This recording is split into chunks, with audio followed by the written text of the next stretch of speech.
Apple needs to save the iPod Touch, and here's why. I'm Scott with Techno Eclipse. If you want to join the Techno Eclipse community, it is so easy. All you have to do is hit subscribe and check out the community forum. It'll be linked down below, along with my Twitter and Instagram. And if you want to get in contact with me, one of the best ways is to DM me on Twitter or on Instagram. So, why should Apple save the iPod Touch? I have a few reasons that I think are relatively valid, even though most people think that the iPod Touch is somewhat of a dated, old, ugly, silly product to even keep around. Let's just dive into it. Apple hasn't updated the iPod Touch in years. It's running an A8 chip, a really old looking home button. It's small. It's kind of a weird device. It doesn't have a very good camera. It's kind of expensive for what you're getting. Really, in reality, you could buy a cheaper refurbished phone from Apple for a lot cheaper, and that's actually more powerful, but we're not talking about that. We're talking about a complete refresh. So what would it look like? Well, there are a couple of things that Apple needs to include for this refresh, and I'll tell you why. The first is a very good front-facing camera. Think maybe on par with like an 8 Plus. Obviously, it won't be one of the ones that have Face ID because I don't think that you need a biometric login for an iPod Touch. It'll just be an iPod Touch. It'll just be holding basic content, and it'll really just be a child's device. But it does need to have a good front-facing camera because, as we know, children love selfies, and you need to have a good selfie camera on your phone so that way children can take selfies. Next would be the rear camera. I would think this would probably be closer to like a 6S type of camera. An older design, an older camera, still relatively good in 2019, but again, older, cheaper, better, especially for this design. Next would be an aluminum shell. The reason for that is just because they don't need wireless charging. Again, we're trying to keep the price as low as possible. Next, on the inside, it needs to have this. Either an A10, more than likely it needs an A11 chip. The reason being is for AR, and we'll get into that a little bit later. And then next, the home button will be the classic square inside of the circle, which is the original home button.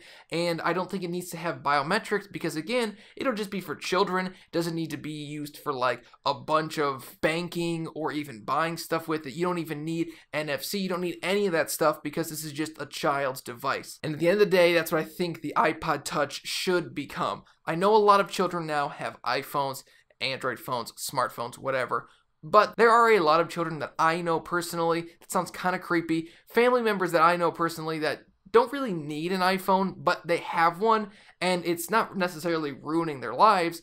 But again, children don't need an iPhone. They don't need to be that connected. They could go run outside a little bit, maybe read a book.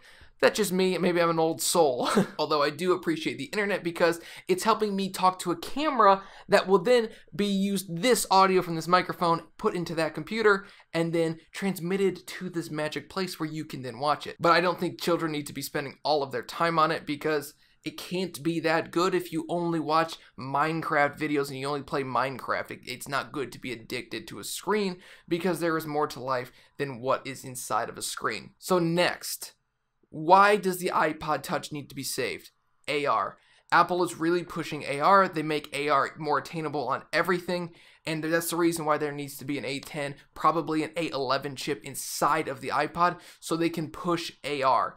AR is the future. Possibly. More than likely, augmented reality is where we're headed. It makes more sense. It's easier. VR is cool, but VR is more unattainable. You need a lot of power. You need a lot of horsepower. And you also need to be in a closed, confined space where you can't hurt yourself. AR, you can be out in the wild and actually use it, and it works pretty well. For example, Pokemon Go, really good game, definitely implemented some type of AR, albeit not that great. An early implementation of AR was a really successful game, and something like that could introduce children to AR a lot earlier, like children have been introduced to social media and they just grew up in the social media age, so social media just makes sense to them, while newspapers don't.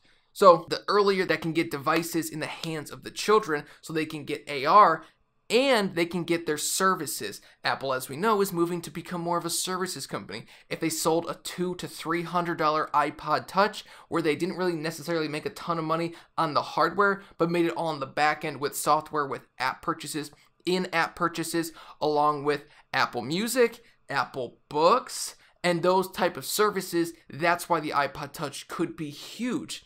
On that same front, while Apple is a services company, or at least headed that way, they also sell hardware. Apple AirPods would be a great sidekick to an iPod Touch, which is primarily a media device. Music is media, videos are media, AirPods play that media in your ears, and I think that'd be really nice for the iPod Touch, is if you could accompany it with some type of AirPod, maybe a cheaper version of AirPods, where they have worse battery life, bigger, something like that, where they could get more accessible and in more hands of the children. On the topic of services, if you can get a child using iMessage young, and that's really the only messaging app that they know or that they're comfortable with or that all of their friends are using, then wouldn't that be good to have them learn iMessage earlier? iMessage is a great messaging platform, if not the best messaging platform, because of all of the extras that it provides, and it provides an early entry for these children to use Apple products and use Apple services and get used to paying for stuff like the games inside of the apps or stickers and stuff like that. I know that sounds kind of skeezy, but if children learn that they can buy software at a younger age, they're probably going to be more willing to purchase it at an older age. I know someone like myself never bought software when he was younger, never have ever bought anything in-app in a game except for one time. It was like $2 and my girlfriend and I convinced ourselves to buy it.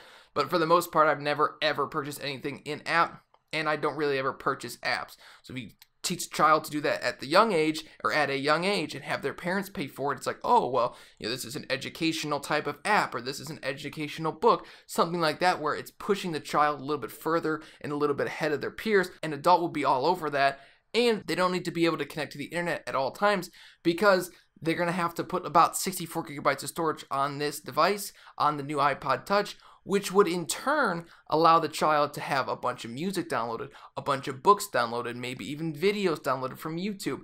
It just makes a ton of sense if Apple could implement the iPod Touch in a way that the iPhone never could be implemented. And overall, the earlier you can get a child into the Apple ecosystem, the better. They get used to Apple Music, and instead of buying music or using Spotify, their playlists are all created on Apple Music, and they don't want to move them over because it's a lot of work. They already have 5 to 10 years worth of liked songs or downloaded songs onto their phone that they're just used to, they don't want to purchase, or they don't want to have to remember which songs they used to like when they were 14, because occasionally you like to listen to those nostalgic songs. That would be really good, because the more people you can get using Apple Music, the better, because Apple Music, again, is cross-platform, which is pretty cool. And it would just be good for everything for Apple, even down to, this might be shocking, but a HomePod could benefit from the sale of an iPod Touch, because that child gets used to the Apple ecosystem again, used to Apple Music, and they want a nice little smart speaker in their home. And instead of getting an Alexa, they're like, well, I want Siri because I want my Apple Music because I already pay for that. Then they get buy a HomePod. So an iPod Touch could potentially help Apple a lot. I have no idea. This is all theory. But an iPod Touch, to me, is a useless device. I have no use for it. I have an iPhone, I have an iPad, I can afford these things because I have a job. A child cannot. Their parents have to pay for them, and wouldn't a parent prefer to pay $300 for a really good device that can take really good pictures, that can get the child creating at a young age and making them think a little bit harder, be able to control the amount of time they're on their device? It just makes a ton of sense. That way the child, when they go out at dinner, the child's not playing on their device at all times. They're talking to the family. I know, isn't that crazy? But they're setting their thing aside because they can't connect to the internet like an iPhone could. So I'm Scott with Techno Eclipse. If you think saving the iPod Touch is a big thing for Apple, hit that like button. And if you don't, hit that like button. I don't know, what else? What else do you need to do? Just hit like button and subscribe. Thanks again for all the new subscribers. We've gained a bunch in the last few days, and that's really cool. This has been Scott with Techno Eclipse. Peace out. Don't forget to follow me on Twitter. Link will be down below.